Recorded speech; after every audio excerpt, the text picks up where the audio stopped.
जय श्रीराम मित्रांनो. तरच आपण पप्पू भाऊ आणि पवन भाऊच्या गाडीवर बसून निघून जातो सीधा जिमला.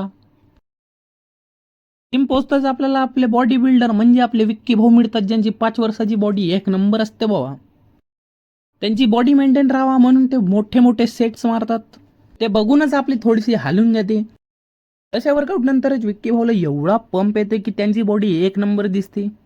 5 वर्षाची मेहनत आहे त्यांची. ना इन्स्पायर होऊन आपण सेम तेच मशीन मारणं सुरू करतो, कारण आपल्याला पण सेम बॉडी पाहिजे. काय आपले चिराग दादा पण चालू होतात त्यांचा बॉडी वर्कआउटला. ची बॅग खूप मस्त दिसते. काय वर्कआउट झाल्यानंतर आपले पवन दादा आपले व्हिडिओ बघत असतात ना, आपल्याला काही सजेशन देतात काय काय सुधारणा करायला पाहिजेत म्हणून. आपली जिम झाल्यानंतर आम्ही तिघं गाडीवर बसून निघून जातो सीधा घराकडे. रात्री दुकानात बसल्या बसल्या खूप भूक लागते म्हणून येऊन जातो गुपचूप खायला. मग काय रात्री दुकान बंद करायच्या टाइमवर पप्पा काहीतरी विचार करतात समोर काहीतरी लावल्या पाहिजेत म्हणून.